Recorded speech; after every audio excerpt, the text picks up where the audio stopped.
Hello everyone, welcome back to the channel. I wish you all a fascinating storytelling session. This channel specializes in mysterious stories about curses, spells, spirit affinities, and other spiritual phenomena. Don't forget to like and subscribe to receive the latest updates. Now, let's step into today's story.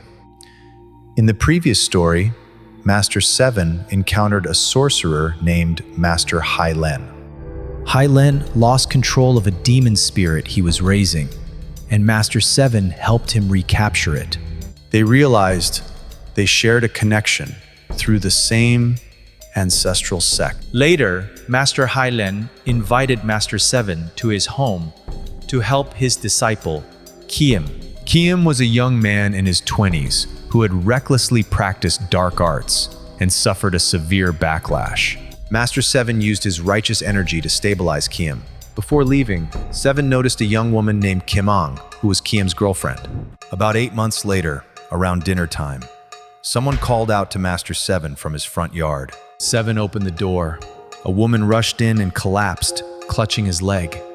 It was Kimang. She looked disheveled, dressed entirely in black robes that covered her head.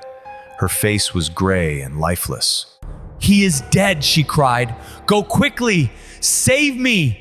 He killed my husband!" Seven was confused. Who died? Your husband? Isn't Kiem your partner? "No, Hai Lenh is my husband," she replied. "Kiem is the disciple. Kiem killed Hai Lenh." This contradicted what Seven knew, but the woman insisted. She claimed Kiem had beaten Hai Lenh to death and trapped his soul.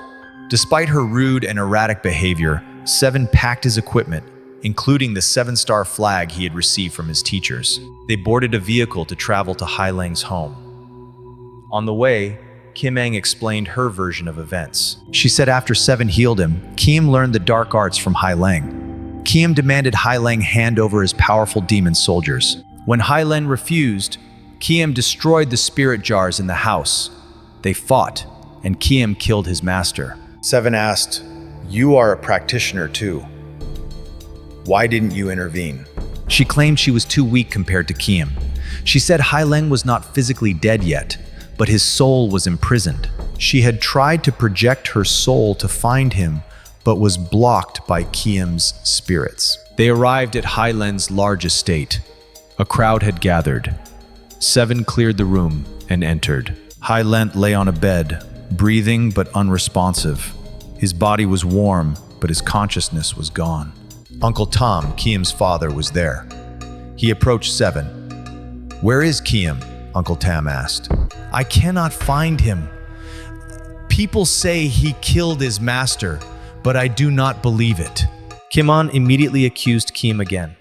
Uncle Tom argued that Kiem loved his master and would never do such a thing.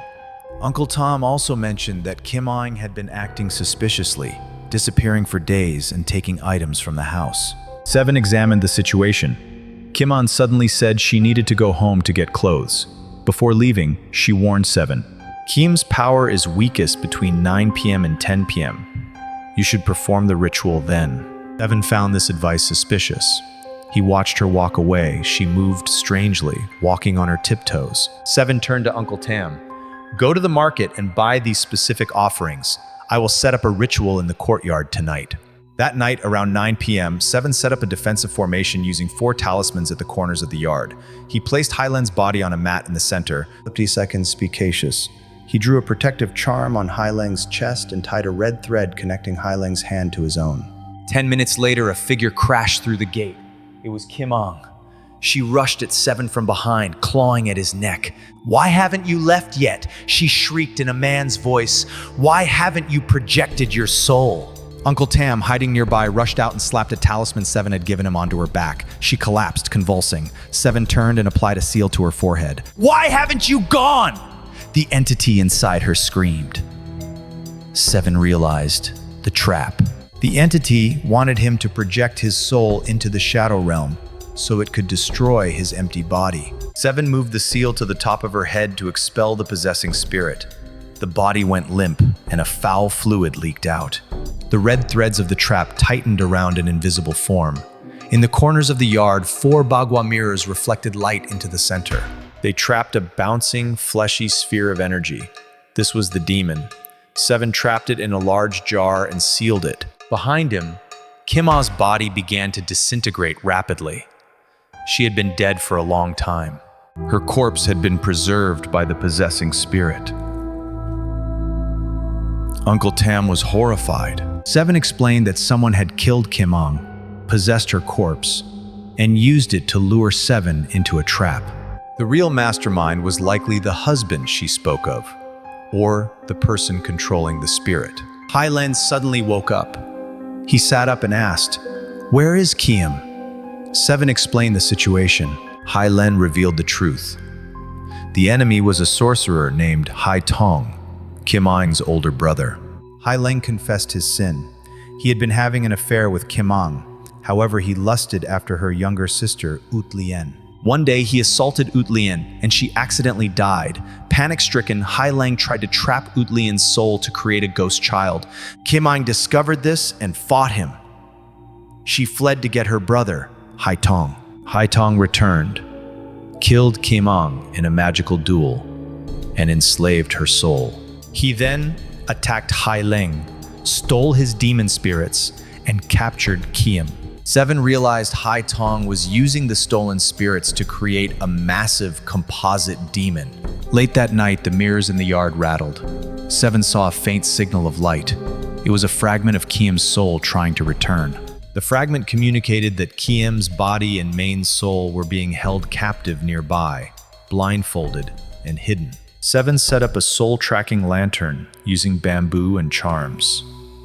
He lit the lantern. The charm flew off the lantern and drifted into the night. 7 and Hai Lenh chased it. The charm led them to a graveyard miles away. There, they saw Kim's body lying on a grave, covered in a yellow shroud. Nearby, Lien sat on the ground, eating dirt, clearly insane. Standing guard was Tong. They waited until Tong moved Lien away. 7 and Hai Lenh used stealth charms to sneak in. They grabbed Kim's body and carried it back to the house. Back at the estate, 7 revived Kim. Kim explained that he had been ambushed and his soul dragged away. He saw Tong using Kim Ang's soul to feed the ghost child.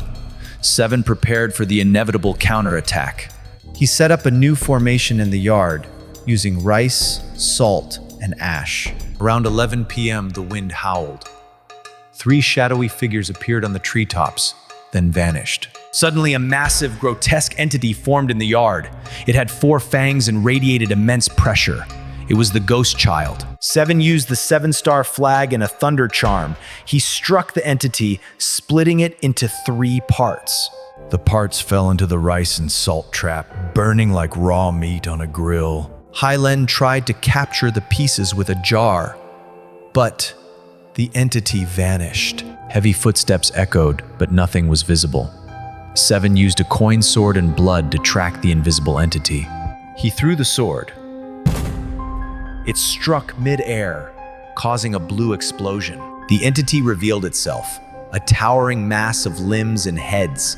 It grabbed Hai Lenh and snapped his arm and leg. Hai Lenh collapsed. Kim rushed out to save his master. He performed a dangerous high-level invocation to summon a heavenly general. A golden figure manifested over Kim and struck the demon. The entity shattered, its constituent souls scattering and burning away. Kim collapsed from exhaustion. 7 used his astral vision to locate the sorcerer controlling the demon. He launched a psychic attack. He saw the sorcerer fall. Hours later, Tong arrived at the gate, dragging Lien. He was crippled, leaning on a cane. He clutched the talisman tightly. His voice cracked as the words surfaced from deep grief. "You took everything from me. You shattered what was sacred." Hai Lenh admitted his guilt. "Kill me if you want, but leave the others out of it." 7 intervened. Lien is not dead. Her soul is just fragmented. If you kill him, she stays mad forever. If we work together, we can save her. Tong hesitated. He agreed to stop if his sister could be saved. 7 performed a ritual using Hai Lenh's blood and the Demon Gate command token to recall Lien's missing soul fragments. Lien woke up, weeping for her dead sister. The feud ended. Hai Tong took his sister and left. Hai Lenh remained, crippled and burdened with his guilt. 7 recovered and returned home. He fell ill with a fever for several days after the ordeal, marking the end of this journey. Thank you for listening. If you enjoyed this story, please like and subscribe. See you in the next episode.